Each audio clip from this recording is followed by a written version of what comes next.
Hi hello welcome back to my channel. എല്ലാവർക്കും സുഖം തന്നെയല്ലേ? ഞങ്ങളും ഇവിടെ അടിപൊളിയായിട്ടിരിക്കുന്നു കേട്ടോ. എനിക്ക് കുറച്ച് പരിപാടികളുള്ള ദിവസം കേട്ടോ. ഇന്ന് ഞാൻ ആദ്യം തന്നെ ഒരു ഷോപ്പിങ്ങിന് പോവാണേ. ഏട്ടൻ്റെ ഫ്രണ്ട് വൈഫ് കച്ചേരിപ്പടി വന്ന് നിൽക്കോട്ടോ. കുട്ടിക്ക് ഡ്രസ്സ് എടുക്കാൻ വേണ്ടി പോകാനാണേ.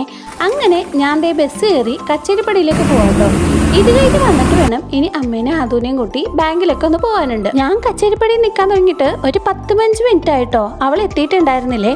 അവൾ കുട്ടീനെയും കൊണ്ടായതുകൊണ്ട് പതുക്കെ ആട്ടോ വരുന്നത്. അങ്ങനെ ഞങ്ങൾ നേരെ ജസ്റ്റ് ലുക്കിലേക്ക് പോകുന്നേ. എല്ലാ തവണയും ദേവുട്ടിനും മാധൂസിനും ഡ്രസ്സ് എടുക്കാനായിട്ട് ഞങ്ങൾ എപ്പോഴും വരുന്നത് ജസ്റ്റ് ലുക്കിലാണല്ലോ. അപ്പോൾ ഇവൾ എന്നോട് ചോദിച്ചപ്പോൾ ഞാൻ ഈ കട തന്നെ കേട്ടോ കാണിച്ചു കൊടുത്തത്. കുറേ ഡ്രസ്സ് ഞങ്ങൾ ട്രൈ ചെയ്തെങ്കിലും ഈ ഒരു ഡ്രസ്സ് നല്ല രസം ഉണ്ടായിരുന്നു കേട്ടോ കാണാനായിട്ട്. നാളെ വാവക്കുട്ടിയുടെ ബർത്ത്ഡേ ആണ്. അപ്പോൾ ബർത്ത്ഡേക്ക് ഇടാനാട്ടോ ഈ ഡ്രസ്സ്. അങ്ങനെ ഇങ്ങനെ ഡ്രസ്സൊക്കെ എടുത്ത് നേരെ ഇനി ഒരു ബേക്കറിയിലേക്ക് പോകുന്നു കേട്ടോ. ഒരു ജ്യൂസ് കുടിക്കാമെന്ന് വിചാരിച്ചേ. ആ വീഡിയോ എടുക്കുന്നത് കണ്ടിട്ട് വാവക്കുട്ടി ഭയങ്കര ശരിയായിരുന്നു കേട്ടോ. അവളൊരു വാട്ടർമെലൺ ജ്യൂസും ഞാനൊരു പൈനാപ്പിൾ ജ്യൂസാട്ടോ പറഞ്ഞത്. അങ്ങനെ വെയിറ്റ് ചെയ്ത് അത് വന്നിട്ടുണ്ടായിരുന്നേ. ഞങ്ങൾ വേഗം ജ്യൂസൊക്കെ കുടിച്ച് അവിടെ നിന്ന് ഇറങ്ങുവാണേ.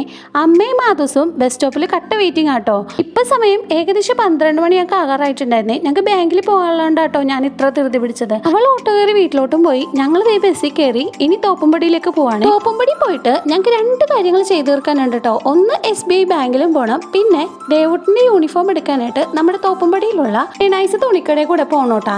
എല്ലാത്തരം യൂണിഫോമും കിട്ടുന്ന ഒരു കടയാണല്ലോ ഷേണൈസ്. അപ്പൊ അവിടെയും കൂടെ കയറാനുണ്ട്. ആദ്യം ഞങ്ങൾ ബാങ്കിൽ വന്നോട്ടാ. അപ്പോൾ കുറച്ച് നേരം ഞങ്ങൾ വെയിറ്റ് ചെയ്യേണ്ടി വന്നു. അതിനുശേഷം ഞങ്ങൾ ക്യാഷൊക്കെ എടുത്ത് അവിടെ നിന്ന് ഇറങ്ങുവാണ്. എത്ര പെട്ടെന്നാണല്ലേ പിള്ളേരുടെ വെക്കേഷനൊക്കെ കഴിഞ്ഞത്. ദേവുട്ടൻ ഈ 2 മാസം യൂണിഫോം ഒന്നും ഇല്ലാതെ കേട്ടോ സ്കൂളിൽ പോയിക്കൊണ്ടിരിക്കണം. കാരണം വെക്കേഷൻ ക്ലാസ് ആയിരുന്നല്ലോ.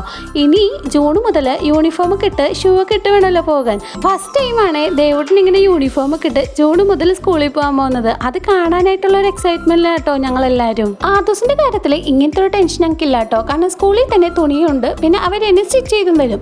നമ്മൾ ക്യാഷ് കൊടുക്കുന്ന ആ ഒരു പരിപാടി മാത്രമേ അവിടെ ഉള്ളൂ. ബാക്കിയെല്ലാം അവിടെ തന്നെയുള്ള കാരണം ഞങ്ങൾക്ക് കൂടുതൽ ടെൻഷൻസ് അതിലില്ല കേട്ടോ. ഇങ്ങനെ വന്ന കാര്യങ്ങളൊക്കെ ഭംഗിയായി കഴിഞ്ഞു. ഞങ്ങൾ ഇനി തിരിച്ച് വീട്ടിലോട്ട് പോവാണ്. തിരിച്ച് വീട്ടിലെത്തിയ ശേഷം ഞാൻ വീഡിയോസ് ഒക്കെ എടുക്കാൻ വിട്ടുപോയി. കാരണം ഞാൻ ഒരു 10-15 മിനിറ്റ് ഒന്ന് മയങ്ങി പോയിട്ടുണ്ടായിരുന്നേ. നല്ല വെയിലായിരുന്നു കേട്ടോ. അത് കാരണം എനിക്ക് ഭയങ്കര തലവേദന എടുത്തായിരുന്നേ. കുറേ നേരം കഴിഞ്ഞ് ഞാൻ ചോറ് കഴിക്കാൻ വേണ്ടി അടുക്കളയിലേക്ക് വന്നതാണ്. ഈ ഒരു കാഴ്ചയായിട്ടോ അടുക്കളയിൽ വന്നപ്പോൾ ഞാൻ കണ്ടത്. ആദൂസ് ചീരക്കറിയിൽ നിന്നും ചെമ്മീൻ എടുത്ത് പെറുക്കി തിന്നോണ്ടിരിക്കുവായിരുന്നേ. ആദൂസിനാണെങ്കിൽ ഏറ്റവും ഫേവറേറ്റ് ആണ് കേട്ടോ ചെമ്മീൻ. പക്ഷെ ആദൂസിന് കഴിക്കാൻ പാടാത്തൊരു സംഭവം കൂടിയാണ് കേട്ടോ ചെമ്മീൻ. അലർജി ഉള്ളത് കാരണം. ഞാനിതേ ചോറ് കഴിക്കാൻ വേണ്ടി എടുത്ത് ചെറുതായിട്ടൊരു വിശപ്പ് വന്നിട്ടുണ്ടായിരുന്നല്ലോ. എന്നാൽ കഴിച്ചേക്കാന്ന് വിചാരിച്ചേ. അപ്പൊ ഇത്രയുള്ളൂ. Tata bye bye, see U.